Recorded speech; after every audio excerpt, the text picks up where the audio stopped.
नमस्कार प्यारे साथियों, राघव एजुकेशन वर्ल्ड के इस यूट्यूब चैनल पे आपका हार्दिक स्वागत है। आई होप आप लोगों की जो तैयारी है वो बहुत ही शानदार तरीके से चल रही होगी। तो फ्रेंड्स, जैसा कि आप सभी को पता है कि हम लोग जो यूपी ट्रिपल एस सी पेट का सिलेबस है उसके अकॉर्डिंग जो आपको हिस्ट्री के टॉपिक दिए गए हैं उन पे हम लोग जो है बेहतरीन क्लास ले रहे हैं। तो उसी के अकॉर्डिंग आज का हमारा जो टॉपिक बन रहा है वो है स्वदेशी आंदोलन। आज हम लोग जो है स्वदेशी आंदोलन से जुड़े इम्पोर्टेंट फैक्ट्स पर डिस्कशन करने वाले हैं। तो फ्रेंड्स, वीडियो स्टार्ट करने से पहले अगर आप लोग चैनल पे पहली बार आए हैं तो चैनल को सब्सक्राइब करना ना भूलें, बेल आइकन को प्रेस कर लें ताकि जब भी मैं वीडियो अपलोड करूं तो आपको उसका नोटिफिकेशन सबसे पहले प्राप्त हो सके। तो आइए हम लोग आज का डिस्कशन स्टार्ट करते हैं। ओके, तो दोस्तों, आज का हमारा टॉपिक है स्वदेशी आंदोलन। ठीक है, इसी को जो है क्या कहा जाता है, इसी को बंग भंग आंदोलन भी कहा जाता है। ठीक है, इसके कई सारे नाम हैं। तो इसी को बंग भंग आंदोलन या फिर इसी को बहिष्कार बहिष्कार आंदोलन भी कहा जाता है। ठीक है, तो स्वदेशी आंदोलन को बहिष्कार आंदोलन या बंग भंग आंदोलन भी कहा जाता है। तो आइए हम लोग बात कर लेते हैं जो है कि स्वदेशी आंदोलन जो था इसका इम्पोर्टेंट कारण क्या था जिसके कारण स्वदेशी आंदोलन लाया गया। तो इसका सबसे महत्वपूर्ण कारण हुआ जो आपका बंगाल विभाजन किया गया, उसी के विरोध में आपका जो है स्वदेशी आंदोलन, जिसको कि बंग भंग या बहिष्कार आंदोलन भी कहा जाता है, लाया गया। ठीक है, इस आंदोलन के दौरान आपका जो स्वदेशी निर्मित वस्तुएं थी उनके प्रयोग पर बहुत अधिक बल दिया गया और जो आपकी विदेश से निर्मित वस्तुएं थी यानी कि जो ब्रिटिश से वस्तुएं आ रही थी उनको जो है बहिष्कार किया गया और उनको जो है जलाया गया जो है। तो बात करें दोस्तों अगर बंगाल विभाजन की, तो बंगाल विभाजन 16 अक्टूबर 1905 को लागू हो गया था। ठीक है, और बात करें उस समय शासक कौन था, उस समय शासक था लॉर्ड कर्जन। उसके द्वारा ही बंगाल विभाजन किया गया। तो बंगाल विभाजन के लिए जो प्रस्ताव था वो आपका 3 दिसंबर 1903 को लाया गया और 19 जुलाई 1905 को ये प्रस्ताव पारित हो गया। ठीक है, जब ये प्रस्ताव पारित हो गया तो उसी के विरोध में जो है आपका स्वदेशी आंदोलन स्टार्ट हुआ। तो आइए हम लोग अपना फैक्ट्स देख लेते हैं स्वदेशी आंदोलन से जुड़े हुए। ठीक है, तो जब स्वदेशी आंदोलन का पहला फैक्ट हमारा जुलाई 1905, ये डेट आप याद रखिएगा, में ब्रिटिश औपनिवेशिक सरकार द्वारा बंगाल विभाजन की घोषणा की गई। तो आप याद रखिएगा बंगाल विभाजन की घोषणा कब की गई, जुलाई 1905 में। ठीक है, लागू कब हुआ, 16 अक्टूबर 1905 को। अगला हमारा फैक्ट है कि 7 अगस्त 1905 को अब जब स्वदेशी आंदोलन हुआ तो उसके विरोध में कलकत्ता के टाउन हॉल में एक ऐतिहासिक बैठक के दौरान स्वदेशी आंदोलन की औपचारिक घोषणा की गई तथा बहिष्कार संबंधी प्रस्ताव पारित किया गया।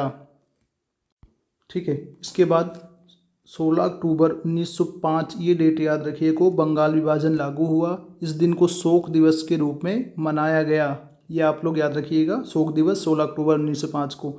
उसके बाद बंगालियों में अटूट एकता दर्शाने के लिए हिंदू एवं मुसलमानों में एक दूसरे की कलाइयों पर राखी बांधी। ठीक है, तो राखी बांधने की बात अगर आती है तो राखी बांधने का सुझाव किसने दिया था, रवींद्रनाथ टैगोर ने राखी बांधने का सुझाव दिया था और इस दिन को राखी दिवस के रूप में मनाए जाने का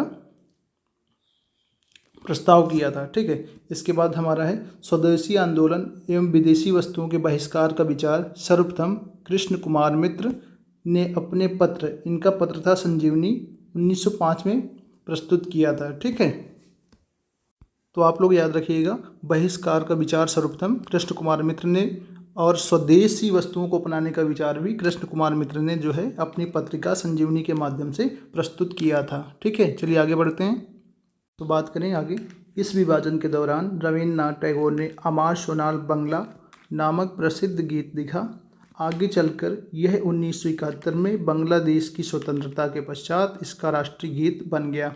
तो अमार सोनाल बंगला की रचना किसने की, रवींद्रनाथ टैगोर ने। ठीक है, और ये बांग्लादेश का राष्ट्रीय गीत बन गया। उसके बाद तिलक ने बॉम्बे तथा पुणे में अजीत सिंह लाला लाजपत राय ने पंजाब तथा उत्तर प्रदेश में, सैयद हैदर रजा ने दिल्ली में तथा चिदम्बरम पिल्लई ने मद्रास में स्वदेशी आंदोलन का नेतृत्व किया। आप लोग याद रखिएगा, बम्बई तथा पुणे में तिलक ने, अजीत सिंह लाला लाजपत राय पंजाब और उत्तर प्रदेश, सैयद हैदर रजा दिल्ली, इन लोगों ने इन स्थानों से जो है स्वदेशी आंदोलन का समर्थन किया था। ठीक है, अब अगला बात करें हम लोग तो 1905 में हुआ था कांग्रेस का बनारस अधिवेशन। इसके अध्यक्ष थे गोपाल कृष्ण गोखले। इस अधिवेशन के माध्यम से स्वदेशी एवं बहिष्कार आंदोलन का समर्थन किया गया था। ठीक है, इसके बाद उग्र राष्ट्रवादी नेता स्वदेशी आंदोलन को पूरे देश में फैला रहे थे। उग्र राष्ट्रवादी नेता की हम लोग बात करें तो ये थे आपके लाल बाल पाल, ये उग्र नेता थे। ठीक है, लाल यानी लाला लाजपत राय, बाल गंगाधर तिलक और बिपिन चंद्र पाल, इन्होंने जो है स्वदेशी आंदोलन को पूरे भारत में फैलाने के लिए काम किया। ठीक है, और स्वराज प्राप्ति को अपना लक्ष्य बनाना इन लोगों का प्रमुख उद्देश्य था। ठीक है, आगे देखते हैं हम लोग। इसके बाद आपका 1906 में कांग्रेस के कलकत्ता अधिवेशन में अपने अध्यक्षीय भाषण में दादा भाई नौरोजी ने भारतीय राष्ट्रीय कांग्रेस का मूल लक्ष्य स्वराज की प्राप्ति को बताया। ठीक है, और इसी अधिवेशन के दौरान एक महत्वपूर्ण स्वयंसेवी संगठन बारिशाल स्वदेश बांधव समिति बनाई गई थी। ठीक है, इसके अध्यक्ष कौन बनाए गए थे? अश्विनी कुमार दत्त इसके अध्यक्ष बनाए गए। ठीक है, और बात करें स्वदेशी आंदोलन की तो इसका जो प्रभाव था वो विज्ञान के क्षेत्र में भी पड़ा। तो उसी के अकॉर्डिंग आचार्य पीसी राय यानी प्रफुल्ल चंद्र राय ने बंगाल में स्वदेशी केमिकल स्टोर्स की स्थापना की थी। ठीक है, तो इसी आंदोलन के दौरान पीसी राय ने जो है बंगाल केमिकल फैक्ट्री की स्थापना की थी। ठीक है, और आगे देखते हैं हम लोग। और बात करें स्वदेशी आंदोलन की तो इसका प्रभाव शिक्षा पर काफ़ी गहरा पड़ा। ठीक है, तो शिक्षा के विकास के लिए रविन्द्रनाथ टैगोर ने शांति निकेतन की तर्ज पर बंगाल नेशनल पार्क की स्थापना की तथा अरविंद घोष को इसका प्राचार्य बनाया गया। ओके, शिक्षा के माध्यम से जनता को जो है साहित्यिक, वैज्ञानिक एवं तकनीकी शिक्षा दी जानी थी। इसके लिए 15 अगस्त 1906 को राष्ट्रीय शिक्षा परिषद का गठन किया गया। ओके, और इसके बाद शिक्षा के क्षेत्र को आलम्बन देने के लिए अरविंद नाथ टैगोर द्वारा, ये अरविंद नहीं होगा, ये अवनींद होगा, अवनींद नाथ टैगोर द्वारा Indian society of oriental art की स्थापना की गई। ठीक है, और इसके माध्यम से छात्रों को छात्रवृत्ति प्रदान की जाती थी। ठीक है, और ये छात्रवृत्ति पाने वाले पहले भारतीय कलाविद नंदलाल बोस जी थे। ठीक है, इनको जो है ये छात्रवृत्ति पहली बार प्रदान की गई। आगे देखते हैं हम लोग। और इस संस्था का उद्देश्य Indian society of oriental art, इसका उद्देश्य था जो भारतीय संस्कृति पर पाश्चात्य प्रभाव था उसको धीरे धीरे खत्म करना। ठीक है, और बात करें इसी आंदोलन के दौरान बाल गंगाधर तिलक को 6 वर्ष के लिए जेल, 6 वर्ष की जेल इनको कर दी गई और इनको मांडले जेल भेज दिया गया था। ठीक है, याद रखिएगा आप लोग। और यहीं पर इन्होंने अपने कैदी जीवन में ही गीता रहस्य पुस्तक की रचना की थी, वहीं जेल में रहते हुए गीता रहस्य पुस्तक। ठीक है, याद रखिएगा, बाल गंगाधर तिलक की। और बात करें हम लोग स्वदेशी आंदोलन की तो स्वदेशी आंदोलन में पहली बार महिलाओं ने जो है घर से बाहर कदम रखा और उन्होंने जो है क्या किया, जो विदेशी चूड़ियाँ थी एवं जो विदेशी वस्त्र थे उनका इस्तेमाल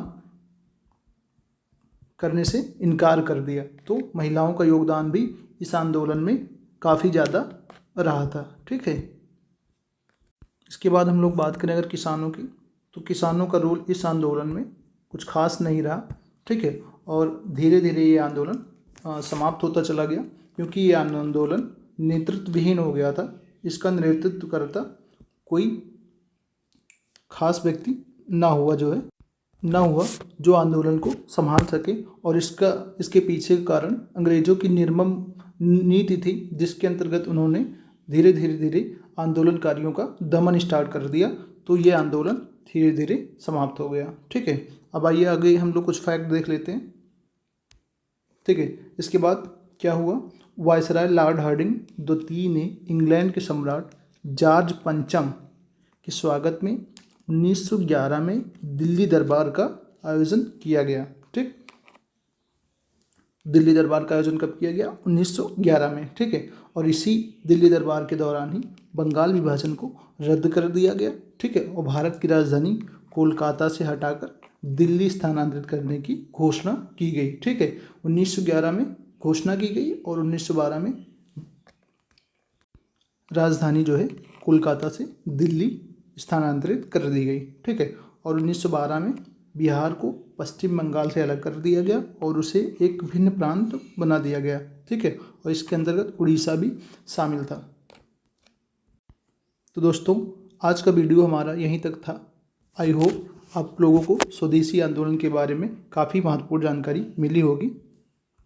और दोस्तों, अगर आप लोग को वीडियो पसंद आया है तो लाइक शेयर सब्सक्राइब बिल्कुल करना न भूलें। मिलते हैं आप लोगों से नेक्स्ट वीडियो में। तब तक के लिए आप लोग स्वस्थ रहें, मस्त रहें और अपनी पढ़ाई को अच्छे ढंग से करते रहें। ओके, धन्यवाद वीडियो देखने के लिए आपका। Thank you.